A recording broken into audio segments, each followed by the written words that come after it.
ating kaibigang presidente ng Akton, si Dingdong Dantes, ay may entry din. Dong, gano'ng kahalaga yung pagsali ng mga artista at mga pelikulang Pilipino sa Metro Manila Film Fest? Una-una, magandang hapon, magandang tanghali sa aking mga kasabahan sa industriya. Sa lahat po ng bubuo ng MMDA, Mayor, magandang umaga. Chairman Artes, at hindi po ba napakaganda ng theater na to? Wow! Hanep!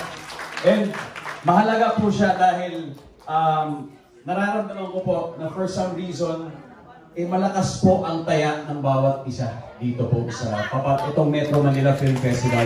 Hindi lang po monetarily, kundi sa talento, kundi pati na rin sa siyempre yung ating commitment na mabigyang sigla talaga ang industriya ng pelikulang Pilipino. Kaya ako'y saludo sa mga producer, sa mga kapwa ko artista na talagang 100% ang ibinigay nila. Isipin niyo po, 10 magagandang pelikula para sa ating mga manonood. Kaya ang dasal namin araw-araw, sana lumabas ang ating audience, sana ma-appreciate ninyo ang aming trabaho, sana mapanood ninyo.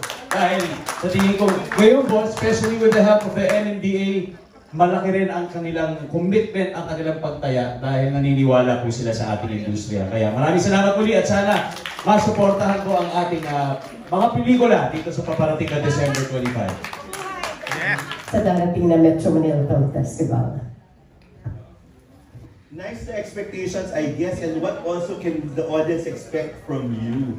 Yun din siguro, no? What's your expectation from this year's Metro Manila Film Fest? At sa mga entries nyo para i-particularize natin, ano yung may expect nila? Dong? Sir, good morning. Good to you. With regards to expectations, ang kaya lang po talaga naming masagot dyan ay kung ano yung pwede namin ibigay as performers. Maybe also as producers. Kasi sa totoo lang, hindi po talaga natin mapipredict kung paano po tayo, ano yung magiging reception ng mga manonood. Ayaw po namin mag-expect kasi gusto namin yung makokontrol lang namin, which is our performances. Pero ginagaranti po namin na 100% po talaga ang aming commitment at ibigay dito. So more than expectations, it is our prayer and our hope na ma-appreciate po nila yung trabaho natin.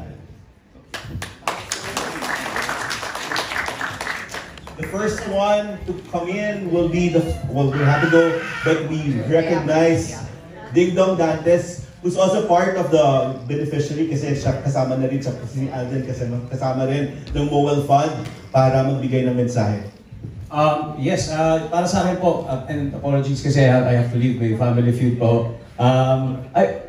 Let's make this the most memorable Christmas, not just for ourselves, but also for our families and maybe hopefully for the industry. Kasi huwag na nating antayin yung next year, yung bukas, gawin na natin yan kasi hindi nyo na marirewind yung oras natin. Merry Christmas po sa inyo lahat.